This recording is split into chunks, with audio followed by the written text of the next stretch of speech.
Shut that disgusting thing off, now. Ma'am, I'm just heading out. I don't care! You stink like diesel and dirt, and you have zero respect for people who actually matter here. This farm's been here since... Nobody cares! Your filthy tractor is dragging down every property value on this street. I will make sure you're gone by summer. I understand you're upset, but this is my... I just filed a formal complaint with the Indiana Farm Bureau demanding they shut your little dirt operation down. It's done! She had no idea who she just said that to. That complaint didn't land at some random office. It landed on my desk. I'm the president of the Indiana Farm Bureau, and everything she just said, she's about to answer for every word. My name is Colton Everett, and my family has been farming the same dirt in Hendricks County, Indiana, since 1967. My grandfather bought the first 400 acres, with cash he saved working pipelines in Oklahoma. He always said the soil here was so dark, it looked like God had poured coffee on it. My father expanded to 800 acres, and built the grain bins that still stand along County Road 200 South. I took it to 1,200. Corn and soybeans mostly. Some hay for the neighbors who run cattle. My wife Ellen taught biology at Plainfield High. She could explain photosynthesis to a room of bored 15-year-olds, and somehow make it sound like a love story between sunlight and chlorophyll. She was also the one who pushed me toward the Farm Bureau. "You know this land better than anyone in this state," she said one night on the porch, fireflies blinking out past the bean field. "Go tell them that." Pancreatic cancer took her 3 years ago this past November. Some mornings, I still pour 2 cups of coffee before I catch myself. 18 months after she died, I was elected president of the Indiana Farm Bureau. 28,000 member families, the most powerful agricultural voice in the state. We lobby at the State House, negotiate federal policy, and fight for property rights every time some developer decides a cornfield would look better as a cul-de-sac. When I took the chair, I told the board I wanted 2 things: protect small farms from suburban sprawl, and keep government off our land.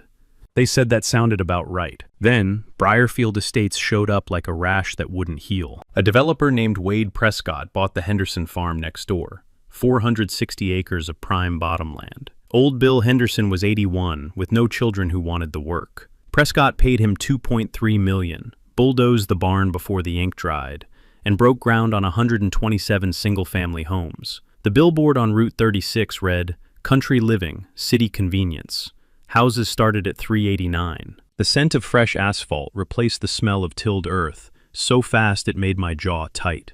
Tammy Schaefer moved into Lot 47 in the first wave of buyers. You could spot her from 300 yards on a cloudy day. Platinum blonde highlights shellacked into place, Gucci sunglasses parked on her forehead like a tiara, white Cadillac Escalade that she angled across her own driveway like she was protecting 2 spaces at a Whole Foods. And always, a clipboard tucked under her arm like a weapon she hadn't decided to swing yet. She appointed herself HOA president within 3 months. Nobody ran against her because nobody else wanted the headache. 6 months in, she had a website, a logo, a Facebook group called Briarfield Community Standards, and strong opinions about everything from mailbox paint to the acceptable curvature of garden hoses. Then, she noticed the farm. The first letter arrived in a cream-colored envelope, with the Briarfield Estates logo pressed in gold foil. "Dear neighbor," it began, "we're sure you understand that families with young children need their rest. We kindly ask that you refrain from operating heavy machinery before 8 a.m. Signed by Tammy Schaefer, President, Briarfield Estates Homeowners Association. Title centered and bolded beneath her name like she was ratifying a peace accord. I read it at the kitchen table with my morning coffee. I looked out the window at the same field my grandfather had plowed before Tammy Schaefer was born. Then I folded the letter, dropped it on the junk mail pile next to a seed catalog and an oil change coupon, and walked back outside. 5 in the morning. Same as always. I figured the letter was a one-time thing. Newcomers always need a little time to understand how farming works. You move next to a cornfield, you're going to hear a tractor. That's not a complaint. That's geography. But Tammy Schaefer wasn't the learning type. 2 weeks after the letter, I saw a white county truck pull up my gravel drive at 6:15 in the morning. A woman in a tan polo stepped out carrying a clipboard and a decibel meter. Her name was Officer Brenda Cates, Hendricks County Noise Enforcement. She looked apologetic before she even opened her mouth. "Mr. Everett, I'm sorry to bother you this early. We received a formal noise complaint about agricultural machinery operating before 6 a.m. I shut the tractor down and climbed off. The engine ticked in the cool air. Somewhere behind us, a rooster at Hank Tillman's place 2 miles east crowed like he was personally offended by the interruption. I said, "This tractor has been starting at 5 every planting season for 30 years. She nodded. "I understand, and honestly, sir, you're covered under the Right to Farm Act. This is an established agricultural operation. The statute is pretty clear." She glanced toward Briarfield Estates, like she already knew who had called. "I'll note it in the file." "Appreciate it." She drove off. I figured that was that. It wasn't. Over the next 6 weeks, Tammy filed 14 separate noise complaints. 14. Each one triggered a visit from Brenda Cates or one of her colleagues. Each one ended the same way. No violation found. The officers were polite. They were thorough. And every single one of them burned 45 minutes of my morning while I sat on a tractor going nowhere. That was the trick. She wasn't trying to win. She was trying to drain me. Every visit meant a form to sign, a conversation to have, a break in the rhythm of work that doesn't wait. Corn doesn't care about your paperwork. Then she started showing up herself. I'd be rolling through the east field at 5:10, headlights cutting through the fog, and there she'd be. White Escalade parked at the end of my access road, with the engine running, phone pressed against the dashboard recording video. She never got out of the car those mornings, just sat there in the glow of her phone screen, like some kind of suburban surveillance drone, cataloging every diesel rumble for a case she thought she was building. I mentioned it to Hank Tillman over coffee one Saturday. He laughed so hard, he nearly choked on a biscuit. "Boy, you got yourself a live one. She came by my place last week asking if I could milk my cows quieter. I told her cows don't have a volume knob." But it wasn't funny for long. A week later, I drove past the property line and saw something new. Tammy had planted a homemade sign right at the edge of the subdivision entrance, facing the road. White poster board, hand-painted red letters. Noise complaint hotline. Call to report farm disturbances. Below it, her personal cell phone number. I stopped the truck and stared at it for a good 30 seconds. The paint was still tacky. You could smell the Rust-Oleum in the morning air. Then I found out about the meetings. Every Thursday evening, Tammy hosted what she called the Quiet Morning Initiative in her 3-car garage. Folding chairs arranged in a semicircle, a table with Chardonnay, a cheese board, and printed handouts titled, "Know Your Rights, Living Next to Agricultural Nuisance." She'd recruited 11 homeowners so far. Most of them had moved in less than a year ago. Most of them had never lived within a mile of a working farm. Now here's what most people don't know about the Indiana Right to Farm Act. Indiana Code 3236 says that if an agricultural operation was established before surrounding non-agricultural activities, like, say, a subdivision full of people who thought country living meant a big yard and no traffic, then that operation is legally protected from nuisance claims. Period. Doesn't matter how loud your tractor is. Doesn't matter if you start at 4 a.m. or 3. If the farm was there first, the law says the farm stays. Takeaway for anyone listening. If you buy a house next to a farm and then complain about the farm, the law is not on your side. It's on the farmers. Tammy didn't care about the law. She cared about momentum. She was building a movement the way some people build multi-level marketing downlines, one irritated neighbor at a time, fueled by free wine and manufactured outrage. And I was starting to realize this wasn't going to stop on its own. 3 months into Tammy's campaign, the situation jumped from annoying to something I hadn't expected. I was at the Farm Bureau's state office in Indianapolis, halfway through a budget meeting, when my assistant Jill knocked on the glass partition with a look that fell somewhere between amusement and disbelief. "You need to see this," she said. She was holding a manila envelope, already opened. Inside was a 4-page letter, single-spaced, Times New Roman, 12-point, printed on heavy cream stationery and bound in a clear plastic cover. The title page read, "Formal Complaint Regarding Agricultural Operations, Colton Everett, Hendricks County." I opened it. My own name stared back at me from the first paragraph. The letter was addressed to the Indiana Farm Bureau.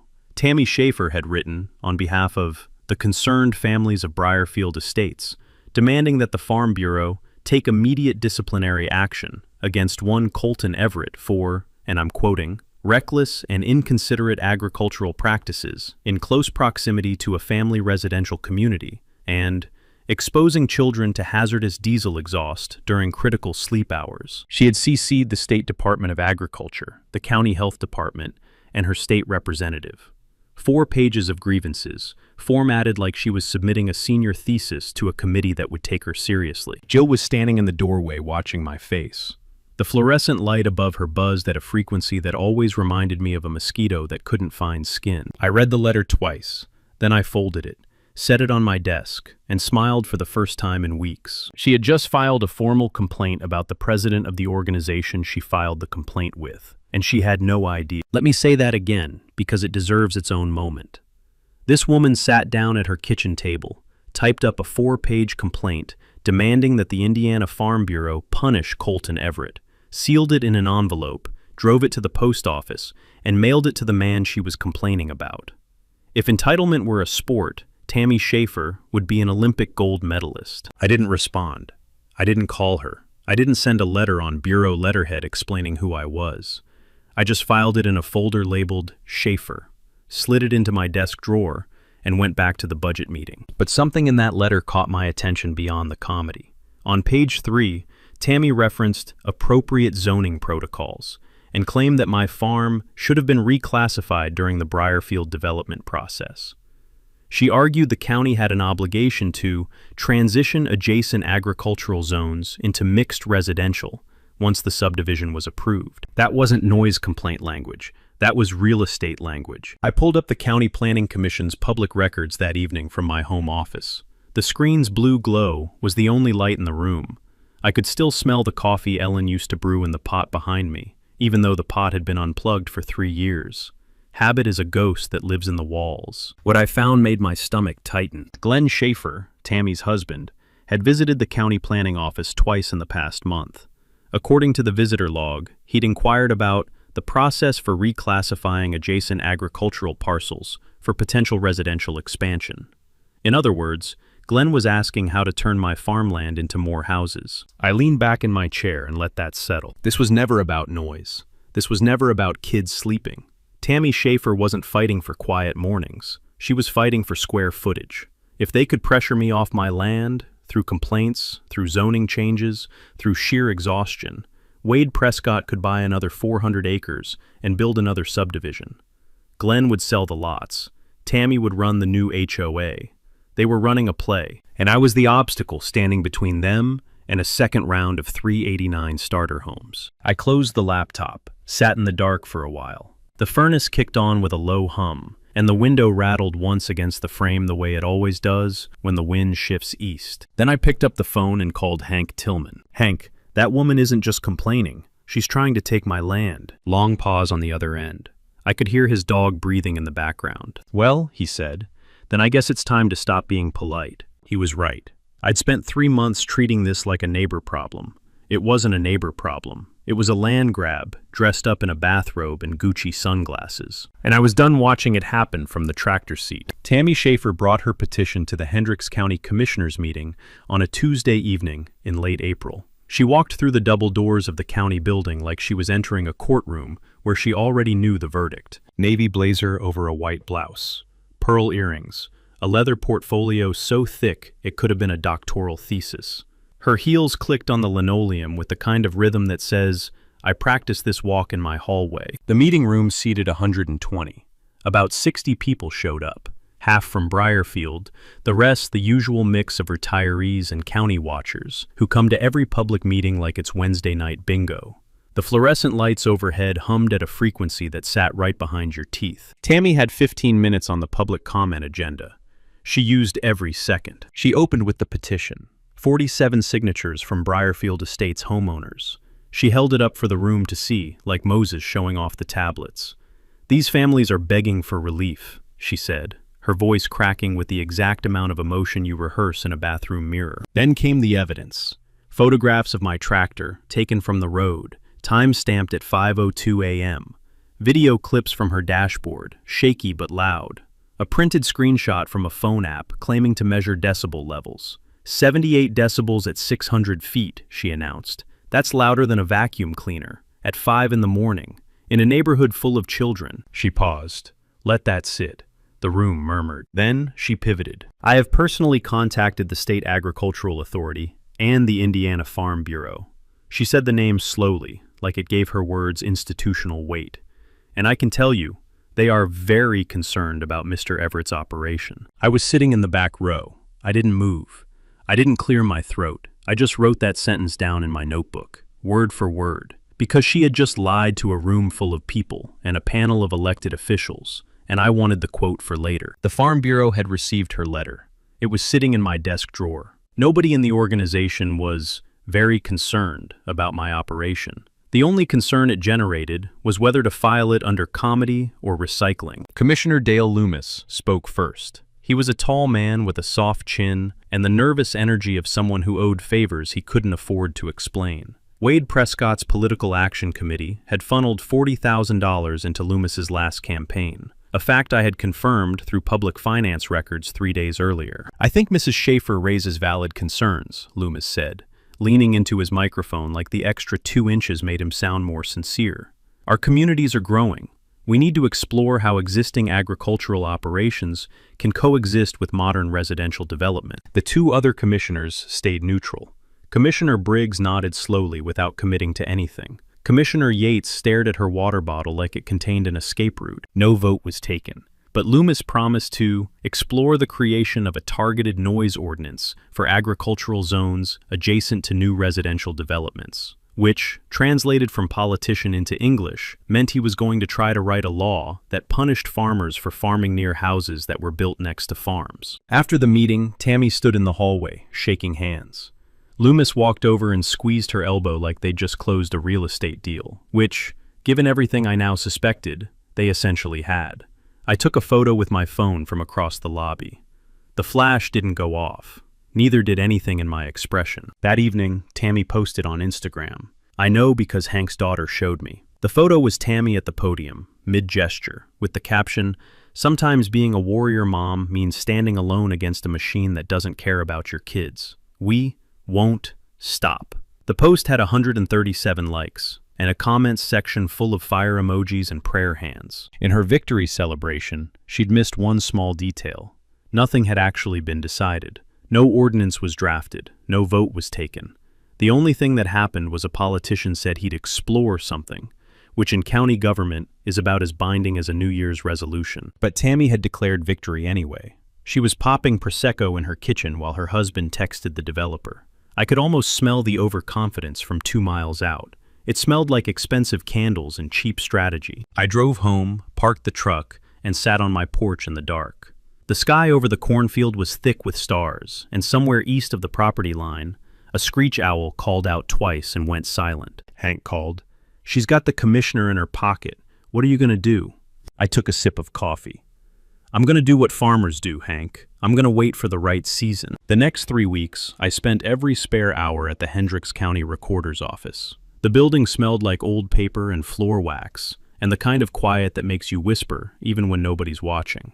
I went through development permits, zoning applications, subdivision plats, and every document connected to the Briarfield Estates project. The clerk, a woman named Dolores who had worked there since Reagan's second term, started leaving a pot of coffee on the counter for me without being asked. What I found changed everything. First discovery. When Wade Prescott filed for rezoning to convert the Henderson farmland from agricultural to residential, he was required by Indiana Code 36-7-4 to complete an agricultural impact study. The study was supposed to evaluate how the new development would affect surrounding farm operations: dust, noise, chemical application, equipment access, water drainage. It's a standard requirement. Every developer in the state knows it. Prescott never filed one. The county planning office approved the rezoning anyway. Whether that was negligence or a favor, the paperwork didn't say. But the gap was there, stamped and dated, impossible to deny. Second discovery. Buried in the rezoning application, on page 19 of a 23-page document, Prescott had made a binding commitment to construct a 200-foot agricultural buffer zone between the eastern edge of the subdivision and the western boundary of my farm. Trees, hedgerow, graded earthwork, a physical barrier designed to absorb noise and separate residential life from working farmland. It was the key condition the Planning Commission cited when they approved the project. Prescott never built it. Not a single tree. Not a single foot of grading. 127 families bought homes based on a promise that was never kept, and nobody checked. Third discovery. This one hit different. I pulled the official Briarfield Estates HOA covenants, the master document every homeowner signs at closing. I flipped to page 47, paragraph 12C. There it was, in 11-point font buried between a clause about satellite dishes and a section on holiday decorations. The right to farm acknowledgement. It read, "Purchaser acknowledges that adjacent agricultural operations may produce noise, dust, odor, and other conditions inherent to farming, and agrees not to pursue nuisance claims against such operations." Every homeowner in Briarfield Estates had signed it, including Tammy Schaefer. She had put her name on a legally binding document, acknowledging that the farm next door would be loud, dusty, and operational, and then spent 4 months trying to shut it down. Fourth discovery. The Briarfield Estates website listed Glenn Schaefer, Tammy's husband, as the original selling agent for the subdivision. But when I cross-referenced Indiana Secretary of State filings, I found something else. Glenn Schaefer was listed as a 20% partner in Prescott Land Holdings, LLC, the same entity that owned and developed Briarfield Estates. Glenn wasn't just selling the houses, he was profiting from the development. And his wife was using her position as HOA president to create the conditions for more. I sat in the recorder's office with 4 folders spread across a wooden table, so old the varnish had turned amber. Dolores refilled my coffee without a word. Outside the window, a delivery truck rumbled past and shook the glass. I had everything I needed. The developer broke the law. The HOA president signed away her own complaint. Her husband was in business with the man who built the subdivision, and the commissioner backing her campaign was bankrolled by the same developer. I closed the last folder, called Ray Gatewood, general counsel for the Indiana Farm Bureau, from the parking lot. "Ray, I need you to clear your calendar." Ray Gatewood had been the Farm Bureau's general counsel for 11 years. He was the kind of lawyer who wore boots to depositions and kept a framed copy of the Indiana Constitution on his wall next to a photo of his bird dog. When I walked into his office with 4 folders and a thermos of coffee, he looked at me like a man who already knew his weekend was ruined. "How bad?" he asked. 4 violations, 1 conflict of interest, 1 compromised commissioner, and an HOA president who signed a document saying she'd never do exactly what she's been doing for 4 months. He sat down. "Start from the top." We spent 6 hours in that office. By the time we finished, the plan had 4 prongs, each one designed to land at the same time, in the same meeting, in front of the same audience. Prong 1. File a formal complaint with the Hendricks County Planning Commission for Wade Prescott's failure to complete the required agricultural impact study, and his failure to construct the 200-foot buffer zone. Under Indiana Development Code, both were binding conditions of his rezoning approval. Violating them didn't just expose Prescott to fines. It put the legal validity of the entire subdivision's permits in question. Every homeowner in Briarfield Estates had standing to sue Prescott for selling them property developed under false conditions. And here's a takeaway worth remembering. Before you buy a house next to farmland, ask if the developer completed the agricultural impact study and built the required buffer. If they didn't, you're not just living next to a loud tractor. You're living in a development that may not have been legally approved in the first place. Prong 2. Request a formal opinion from the Indiana State Agricultural Commissioner, confirming that the proposed noise ordinance, the one Loomis had promised to explore, would violate the Right to Farm Act. A formal commissioner's opinion isn't law, but it carries enormous political weight. No county board wants to pass an ordinance that the state's top agricultural authority has already declared illegal. It would be challenged in court before the ink dried, and the county would eat the legal costs. Prong 3. Prepare a presentation for the next county board meeting. Not a complaint, not a plea, a case. Certified copies of the HOA covenants with Tammy Schaefer's signature on the right to farm acknowledgement. Certified copies of the missing impact study. Certified copies of the buffer zone commitment. Campaign finance records linking Prescott's PAC to Loomis's last election. Every document notarized, time-stamped, and formatted for projection on the boardroom screen. Prong 4. Contact Nina Hargrove. Nina was a senior investigative reporter at the Indianapolis Star.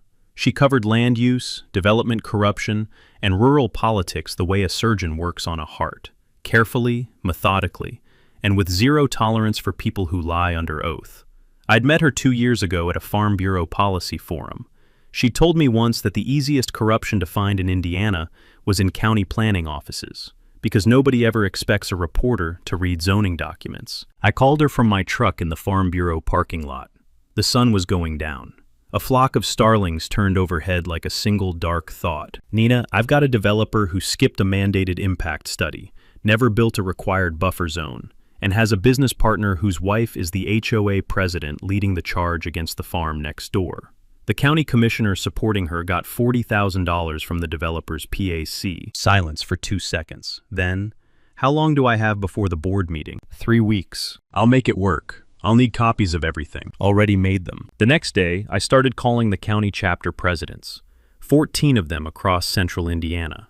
Every one of them represented farmers who had dealt with some version of the same problem. A new subdivision, a noise complaint, a developer who wanted more land, a commissioner who owed someone a favor. I kept the message simple. If they can do this to me, they can do it to any farmer in this state. The board meeting is June 12th. Show up. Every single chapter confirmed. Hank Tillman handled the locals.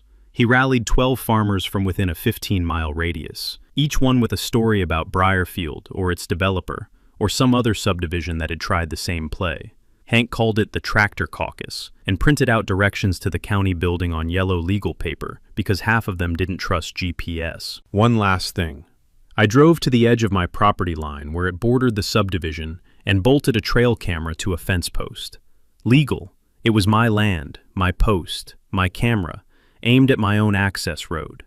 I angled it so it covered the gate, the gravel shoulder, and about 60 feet of the county road. I didn't tell anyone why. I just had a feeling she'd do something stupid before this was over. Farmers read weather. We also read people. Tammy found out I'd been at the recorder's office. I don't know how. Maybe a county employee mentioned it to Glenn. Maybe one of Prescott's people spotted my truck in the parking lot. Either way, the moment she learned I was digging into paperwork, the nature of her campaign changed. She stopped writing letters. She started breaking things. The first hit came on a Wednesday morning.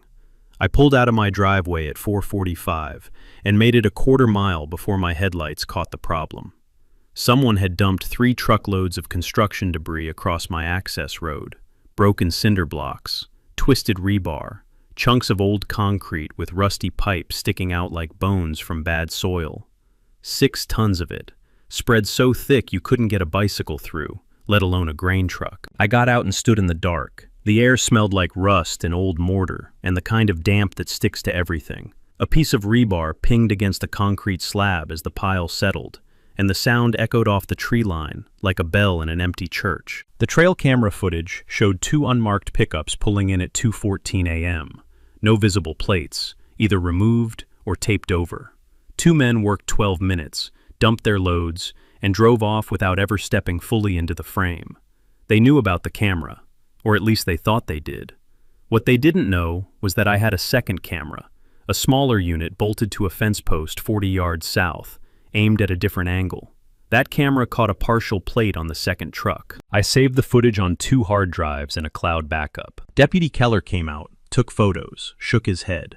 Not much to go on without full plates, but he noted the debris looked consistent with materials from a residential development site. I filed a report and spent 2 full days clearing the road with a front-end loader and a rented dumpster. 2 days I should have been planting. 2 days, the corn didn't care I was busy. Then came sabotage number 2. Tammy called the Indiana Department of Environmental Management and reported that I was illegally spraying toxic agricultural chemicals within 300 feet of a residential zone, endangering the health of 60 children.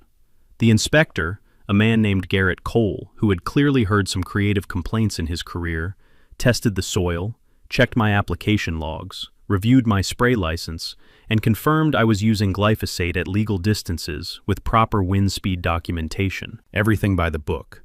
He signed off in 40 minutes and told me I was clean. But while he was standing in my field, clipboard in hand, I saw Glenn Schaefer drive past on the county road.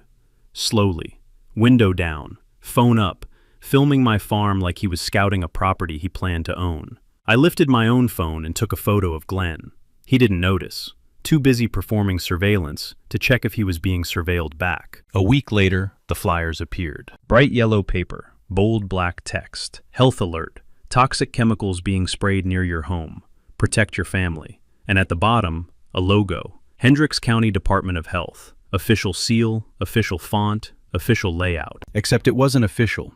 The county health department hadn't issued any alert. Tammy had designed the flyer herself and slapped a government logo on it without authorization. I found them in every Briarfield mailbox, tucked under windshield wipers at the community center, and stapled to the entrance gate bulletin board. In Indiana, using a government agency's seal to create a false impression of official communication is a Class B misdemeanor. Not a gray area, not a technicality, a crime. I photographed every flyer I could find, documented the locations, and saved 3 clean copies in a plastic bag. Then came the performance. The following Saturday, Tammy organized a community wellness walk. 30 Briarfield residents marched along the property line in surgical masks, carrying hand-painted signs that read, "We can't breathe," and "Poison-free neighborhood." A few brought kids, 2 had strollers. They walked 45 minutes in a loop along the road, chanting something I couldn't quite make out from the tractor seat. One problem with the whole production. I wasn't spraying anything. I was planting corn. Chemical application had ended 2 weeks earlier. The only thing in the air that morning was pollen, bird song, and the faint smell of manure from Hank's cattle operation a mile east. I watched from the cab, engine off, windows down. The warm breeze carried their chanting across the field, like background noise at a carnival nobody asked for. She wanted a reaction. She wanted me to shout something she could record, to give her a clip for a tearful Instagram caption. I gave her nothing, not a wave, not a word. Just a man on a tractor, doing the same thing his grandfather did, while a crowd in surgical masks marched past a field of dirt and pretended they were dying. The thing about secrets in small-town Indiana is they don't stay secret. They migrate through church lobbies and feed store checkout lines and the cabs of trucks idling at the grain elevator. News doesn't break in farm country, it seeps. Tammy found out who I was from a magazine. The Indiana Prairie Farmer ran a feature in their May issue. 2-page spread, photo of me next to the John Deere with the headline, Farm Bureau President Colton Everett on protecting Indiana agriculture from suburban sprawl. Standard profile, my background, the Bureau's agenda, my position on right to farm protections. It had been scheduled for months. I didn't plan the timing, but I didn't mind it either. Within 24 hours, my phone rang 11 times. 3 calls came from Briarfield residents I'd never spoken to, telling me they had no idea their HOA president was fighting the president of the State Farm Bureau. 2 sounded embarrassed. 1 sounded afraid.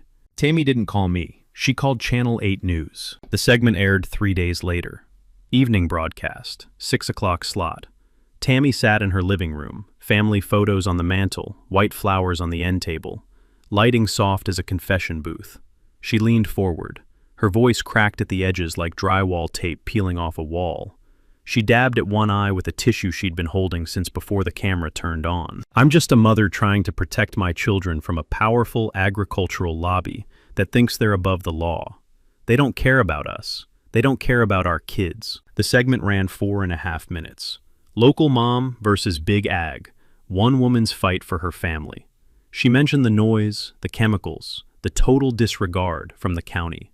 She did not mention the 14 noise complaints that all came back unfounded. She did not mention the right to farm acknowledgement she signed at closing. And she absolutely did not mention that her husband was a business partner of the developer who built Briarfield Estates. Facebook picked it up. 2,000 shares in 48 hours. Comments full of hearts and fist emojis. Someone started a GoFundMe. Help Tammy fight Big Ag. $12,000 in 2 days. Instagram caption.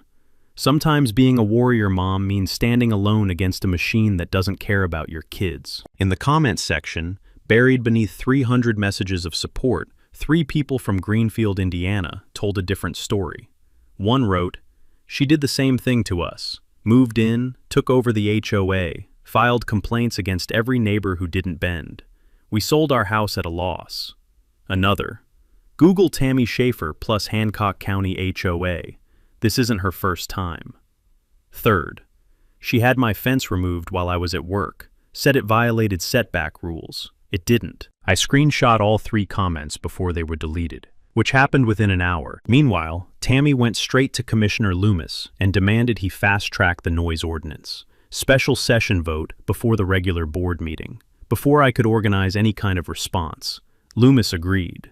He scheduled June 5th, 1 week before the regular meeting on June 12th. That's when Nina Hargrove called. "I've been digging," she said. Her voice had that flat, careful tone reporters use when they're sitting on something heavy enough to crack concrete. Your developer Prescott did the same thing in 3 other Indiana counties: Hamilton, Hancock, and Boone. Same playbook every time. Skip the agricultural impact study, promise a buffer zone, never build it, sell the houses, move on. The Hancock County development was where Tammy Schaefer lived before Briarfield. I sat up straight. And Commissioner Loomis received $40,000 in campaign contributions from Prescott's PAC over 2 election cycles.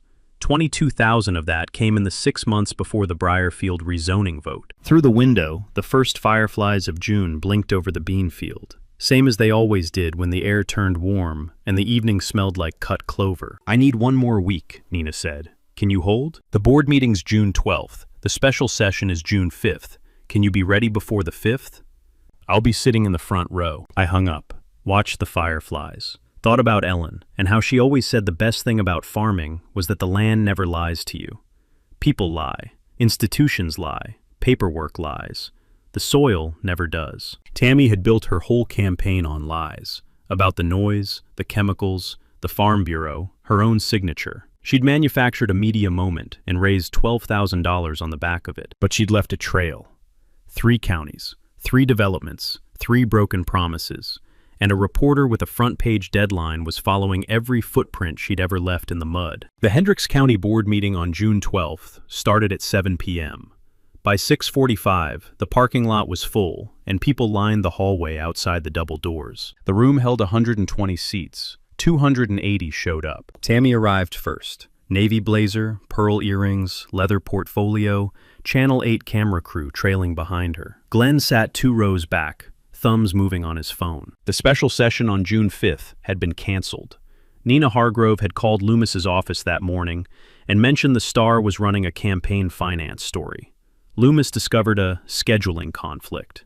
The vote was pushed to tonight. Tammy went first. Same speech, same petition, same cracking voice. But the room didn't murmur with sympathy this time. 200 strangers in farm boots and seed caps stared back. The Briarfield residents seemed to realize they were outnumbered. Polite applause from the first 3 rows. Nothing from the rest. Then I stood up. 200 Farm Bureau members stood with me. The sound of metal folding chairs scraping linoleum filled the room like a thunderclap. The air smelled like burnt county coffee and old carpet. I walked to the podium.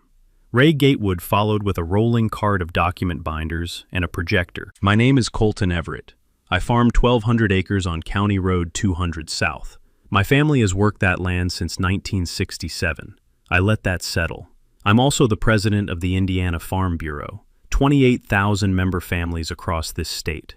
Tammy's chin dropped. Just a fraction. Just enough. Mrs. Schaefer sent a formal complaint to the Indiana Farm Bureau, demanding disciplinary action against a farmer named Colton Everett. I held up the letter. The plastic cover caught the projector light. That letter arrived on my desk, because I am Colton Everett, and I am the person she asked to punish me. The room erupted.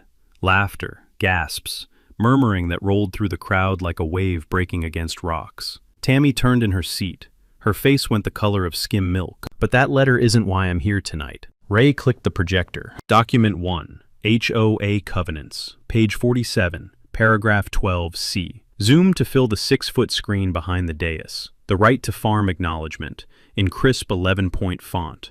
Purchaser acknowledges that adjacent agricultural operations may produce noise, dust, odor, and other conditions inherent to farming, and agrees not to pursue nuisance claims against such operations. Below it, highlighted in yellow, Tammy Schaefer's notarized signature. She signed this when she bought her home.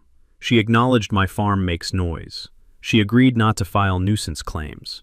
Every homeowner in Briarfield signed the same clause. Tammy stood. "I never signed that. That was buried. I didn't know what I was." Ray spoke from beside the projector. "Ma'am, that is your notarized signature. We have the certified copy from the county recorder. She sat down. Document 2. Prescott's binding commitment to construct a 200-foot buffer zone. Beside it, a satellite photo from the previous week. No buffer, no trees, no grading. Just mowed grass between the last row of houses and my fence line. Document 3. The missing agricultural impact study. County checklist marked required. Filing record showing nothing submitted. Document 4. Campaign finance records. Prescott's PAC. 2 election cycles. $40,000 to Dale Loomis. I didn't editorialize. I showed the numbers and let the silence do the work. The Indiana State Agricultural Commissioner stood from the third row. He'd driven down from Indianapolis at my invitation. The proposed noise ordinance, if enacted, would directly conflict with Indiana Code 3236, the Right to Farm Act. My office would recommend immediate legal challenge. Loomis's face had gone waxy under the fluorescent lights. His hand trembled against the microphone base. I moved to table the proposed ordinance indefinitely, 3-0. The ordinance died in 9 seconds. Nina Hargrove raised her hand from the back of the room. Commissioner Loomis, can you comment on the $40,000 your campaign received from Prescott Land Holdings? Loomis leaned into the microphone. I have no comment at this time. Nina smiled like a woman who'd just gotten exactly the quote she needed. On the way out, Deputy Keller stopped Tammy near the exit. He was holding one of the yellow flyers in a clear evidence bag. Mrs. Schaefer, using a county agency's seal without authorization is a Class B misdemeanor in Indiana. We've received a formal complaint. Glenn was already gone. Side door. Phone pressed to his ear. Head down. Moving fast. I stood by my truck in the parking lot and watched the crowd file out. The night air smelled like cut grass and warm asphalt. Somewhere across the field, a bullfrog started up like he'd been waiting for the meeting to end before he said his piece. Nina Hargrove's article hit the Indianapolis Star 3 days later. Front page, above the fold. Developer skipped safety requirements in 3 Indiana counties. HOA president's husband was his business partner. The piece was meticulous. Nina documented Prescott's pattern across Hamilton, Hancock, and Boone counties. Same playbook every time. Buy farmland. Skip the agricultural impact study. Promise a buffer zone. Never build it. Sell the houses. Move on. In Hendricks County, the pattern came with extras. An HOA president whose husband profited from the development, and a county commissioner bankrolled by the developer's PAC. The fallout moved fast and hit hard. The Hendricks County Planning Commission opened a formal investigation into Prescott Land Holdings. Within 60 days, Prescott was ordered to construct the 200-foot buffer zone at Briarfield Estates at his own expense. Estimated cost, $340,000. Hancock and Boone County launched their own reviews. By August, all 3 counties had Prescott under investigation. Commissioner Loomis announced he wouldn't seek re-election. His campaign finance records were referred to the Indiana Attorney General's office. He never spoke publicly about Briarfield again. Glenn Schaefer's real estate license was suspended pending investigation. His partnership with Prescott was dissolved. The GoFundMe, $12,000 raised on a television sob story, was fully refunded after Nina's article exposed the conflict of interest. Tammy resigned as HOA president via email on a Monday morning. 2 sentences. No explanation, no farewell post, no Instagram story. 4 months later, the Schaefer house appeared on Zillow. Listed at $395, sold at $362. Below market, below dignity. The day they moved out, I was on my tractor at 5 a.m. Same as always. But here's the part of the story I think about most. After the complaints and the sabotage and the wellness walks and the fake government flyers, 87 families in Briarfield Estates were still living next to my farm. Most had never spoken to me. Most signed that petition because a loud woman in a blazer told them to. They weren't the enemy. They were the collateral damage of someone else's greed. So I did something I'd been thinking about since the night I sat on my porch and watched the fireflies. I created the Hoosier Farm Neighbor Alliance. Free agricultural education days every 3rd Saturday. Families could walk the farm, see the equipment up close, learn what we grow and why we start early. Kids loved the combine. One boy stood next to the rear tire, and his head didn't reach the axle. Some of them had never touched soil that wasn't in a planter box on a patio. I opened a farm-to-table market on the east side of the property every Saturday morning through harvest season. Sweet corn, tomatoes, pumpkins in the fall. Hank brought his eggs. A lady from 2 counties over brought strawberry jam that sold out by 9:15 every single week. And I endowed the Ellen Everett Agricultural Scholarship, $5,000 a year, to a rural Indiana student pursuing agricultural science at Purdue. The first recipient was a 17-year-old girl named Lily Cartwright from Greenfield, Indiana. Her family had been driven out of their neighborhood 3 years earlier by an HOA president who filed complaints until they broke. That HOA president was Tammy Schaefer. Lily found out at the award ceremony. She cried. Her mother cried. I held it together because Ellen would have told me to save it for the porch. These days, I still start the tractor at 5. The fog still sits low. The air still smells like diesel and Indiana clay. But on Saturday mornings, kids from Briarfield run between the corn rows, and their parents buy tomatoes from a man they used to be afraid of. My wife told me to go tell them what I know. I think she'd be proud of what we built. If you've ever had an HOA president or a neighborhood bully try to push you off your own land, drop your story in the comments. And if you want to see what happens when a Texas developer picks a fight with a retired Marine who owns a water well, subscribe and hit that bell. That one's coming next. I'll see you there. Here's what I take away from Colton's story. Tammy Schaefer didn't lose because she was loud. She lost because she was lazy. She never read the document she signed. She never checked who she was writing to. She never considered that the quiet man on the tractor might be the most powerful agricultural voice in the state. That's what happens when you confuse a clipboard with actual authority. Colton won because he did the opposite of everything she expected. He didn't yell. He didn't post on social media. He went to the county recorder office, pulled the documents, and built a case so clean it dismantled her operations in one meeting. That's the lesson. When someone abuses power, the best weapon isn't anger. It's paperwork. It's patience. It's knowing the law better than the person pretending to enforce it. And look what came out of it. A scholarship in his wife's name. A farm market that held a divided community. 3 counties holding a corrupt developer accountable. If you deal with an HOA president who thought the law didn't apply to them, drop your story in the comments. Share this with someone who needs it. And if you haven't subscribed, hit that button, because next week, a Texas developer picks a fight with a retired Marine who owns the only water well on the road. You don't want to miss it.